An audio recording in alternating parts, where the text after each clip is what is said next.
سلام، وقت شما بخیر.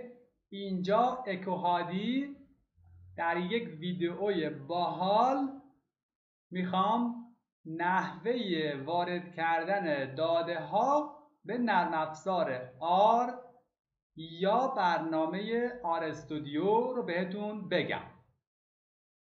خب راحت ترین کار در نرم افزار آر استودیو اینه که من از قسمت ایمپورت دیتا ست برم یکی از این گزینه ها رو انتخاب بکنم. مثلا فرض کنید من میخوام یک داده متنی با فرمت CSV رو وارد نرم افزار بکنم. دقت کنید اینجا کتابخونه ها رو به هم معرفی میکنه. مثلا اینجا کتابخونه رید آر رو دارم.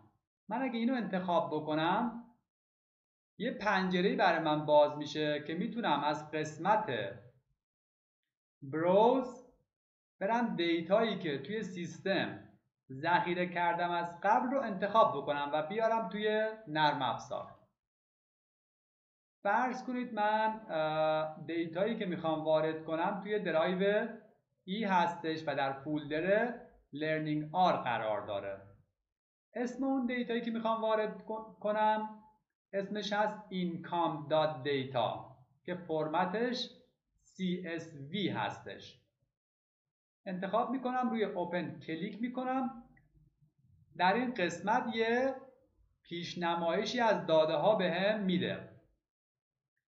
خب من میبینم که اینجا 3 تا متغیر دارم. یکیش اسمش یک از شمارنده است، اینکام و هپینس، که به درستی هم وارد شدن. اگه دقت کنید اینجا یه مسیر به هم داده، گفته که اون مسیری که دیتا توش قرار داره اینجاست.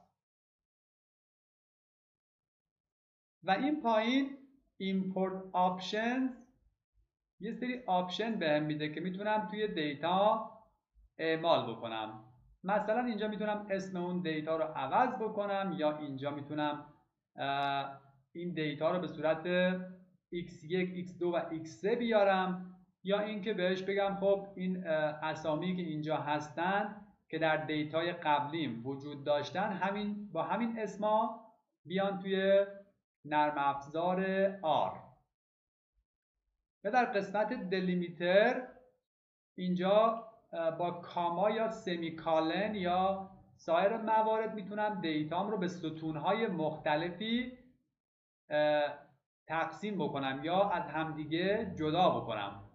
معمولا داده های CSV به صورت متنی و فشرده در یک ستون ذخیره میشن که برای این که بتونیم اینا رو تبدیل به داده های قابل خوندن و قابل تحلیل بکنیم باید اینا رو بیان از طریق این کاما یا سایر مواردی که اینجا گفته از همدیگه جدا کنیم و در ستونهای مختلف قرار بدیم که حالا این داده ما الان جدا هستش.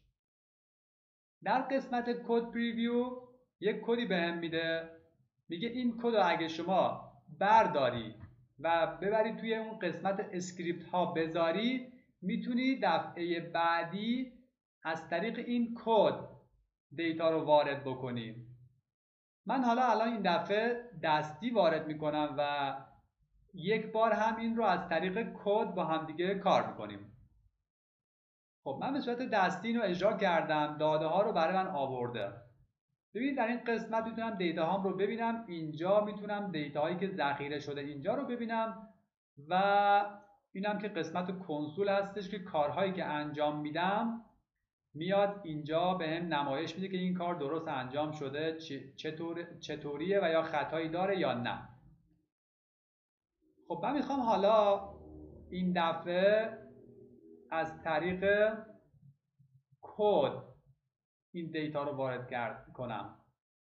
خب من این دیتا رو اول پاک میکنم. اینجا از قسمت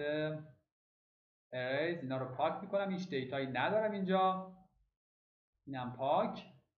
و از طریق این کدا من اگه اینا رو با هم دیگه انتخاب بکنم و اجرا بکنم دوباره دیتا رو برای من میاره. پس دقت کنید که این از طریق کتابخونه رید آر و کتابخونه رید CSV